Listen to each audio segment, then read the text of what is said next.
Naskah ini menggambarkan dinamika sebuah tim kerja dalam organisasi yang menghadapi konflik akibat komunikasi yang tidak efektif. Perbedaan gaya bicara, kurangnya kejelasan informasi, serta tekanan pekerjaan membuat ruang diskusi dipenuhi emosi dan kesalahpahaman. Konflik tersebut mempengaruhi hubungan antar anggota tim dan menghambat kinerja organisasi. Melalui proses diskusi, terbuka, dan refleksi bersama, para anggota tim mulai memahami pentingnya komunikasi dua arah, empati, dan sikap saling menghargai dalam perilaku organisasi.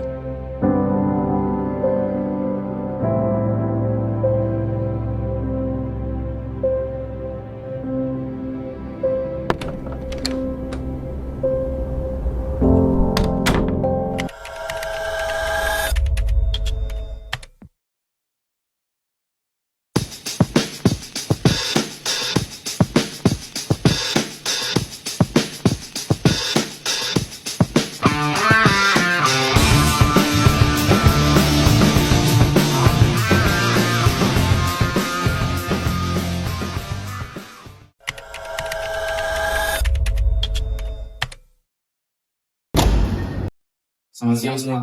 Siang, Bang.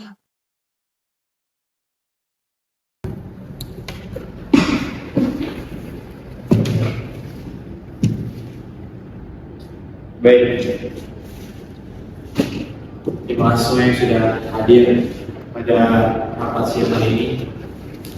Hari ini kita akan membahas sebuah proyek yang cukup penting. Saya harap semua fokus dan menjalankan tugas masing-masing dengan maksimal.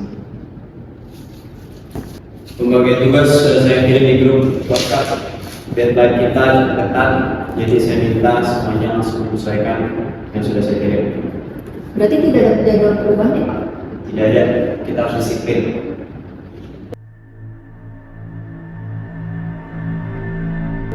Baik, nanti kalau misalkan ada yang masih belum jelas, kita bisa diskusikan lagi ya teman-teman.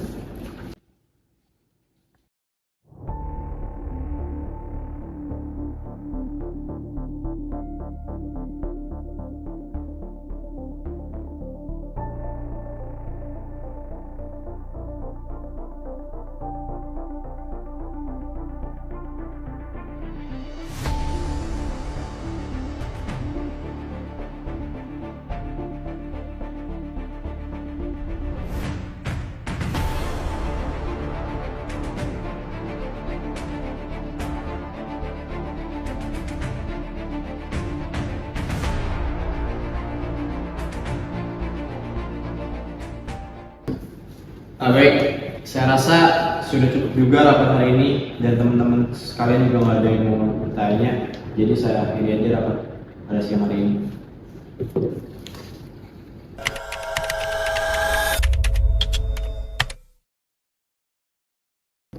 Sinta, kamu dari tadi diem saja, kamu sudah paham dengan biasanya?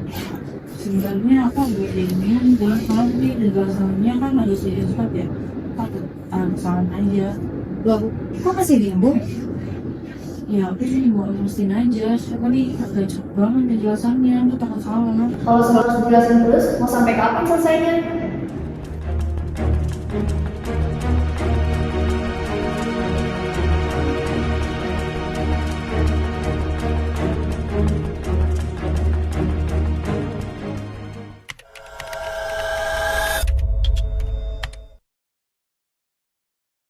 Sebentar. Menurut aku yang salah bukan di Sinta, tapi di cara komunikasi kita. Maksud kamu apa? Maksud kamu apa? Ya, penjelasan itu orang, nggak ada ruang klarifikasi, itu bikin kita jadi salah paham. Saya rasa semua yang tadi saya sudah jelaskan sudah cukup jelas kok. Tapi cara penyampaian Bapak yang bikin suasana jadi tegang. Iya jadi takut bicara kalau tegang kayak gini.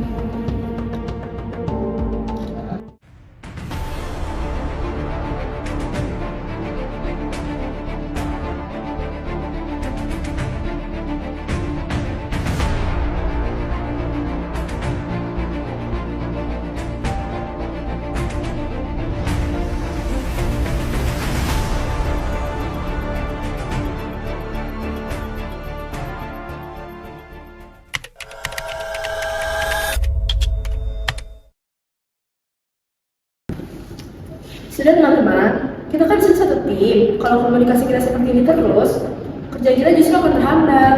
Dalam organisasi, komunikasi itu bukan cuma menyampaikan perintah, tetapi memastikan pesan dapat diterima dan dipahami oleh anggota-anggotanya. Bukan begitu, Pak Bizar?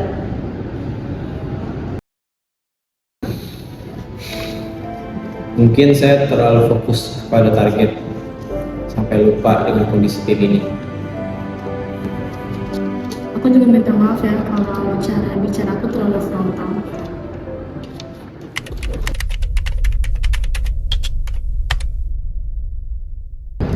Baik, saya akui saya kurang membangun diskusi. Mulai sekarang, mari kita coba berkomunikasi lebih baik agar komunikasi kita lebih baik ke depannya. Nah, kalau komunikasinya jelas, tekanan kerja juga berkurang. Iya, aku cuma mau didengar dan bisa berpendapat aja sih. Nah, ini pentingnya komunikasi dua arah, empati, dan saling menghargai pendapat dalam perilaku organisasi. Betul. Kalau kita saling memahami, tim ini bisa jauh lebih solid. Dunia kerja dikenal dengan dunia yang bergerak sangat cepat. Setiap hari, para pekerja dihadapkan pada target yang tinggi, tenggat waktu yang ketat, dan tuntutan hasil yang tidak bisa ditawarkan. Dalam kondisi kerja yang penuh tekanan seperti ini, komunikasi seringkali berjalan secara satu arah, perintah disampaikan, target ditetapkan, namun ruang bertanya, berdiskusi, dan menyampaikan perasaan justru semakin sempit. Kurangnya komunikasi yang jelas dan empatik membuat banyak anggota tim merasa bingung, canggung, tertekan, bahkan takut untuk menyampaikan pendapat. Suasana kerja pun menjadi kaku, emosional, dan rawan konflik. Bukan karena individu tidak mampu bekerja, bukan.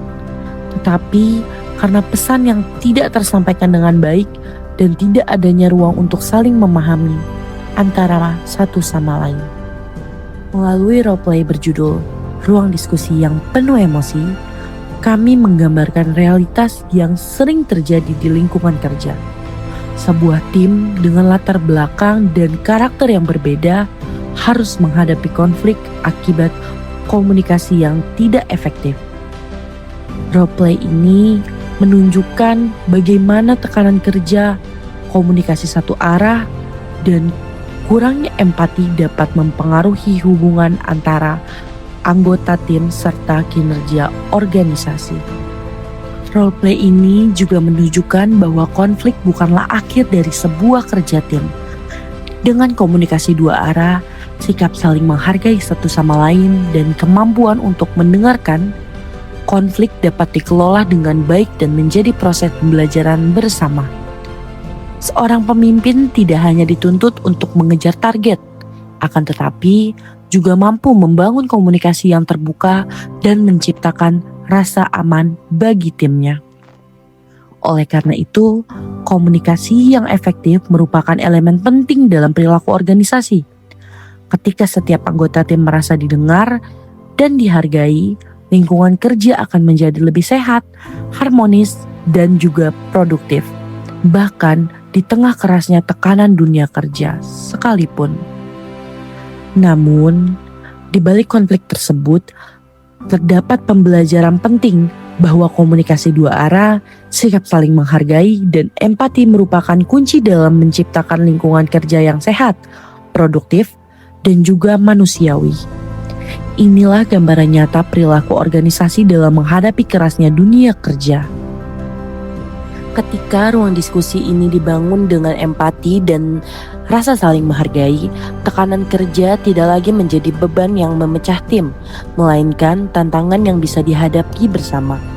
Dari sinilah organisasi yang sehat dan produktif dapat tumbuh bukan hanya dapat pencapaian target, tetapi dari hubungan kerja yang manusiawi. Semoga roleplay ruang diskusi yang penuh emosi ini dapat menjadi pengingat bahwa komunikasi yang efektif adalah kunci utama dalam perilaku organisasi, terutama di lingkungan kerja yang penuh tekanan. Karena pada akhirnya keberhasilan sebuah tim tidak hanya diukur dari hasil kerja, tetapi juga dari bagaimana setiap anggotanya merasa dihargai dan juga didengarkan.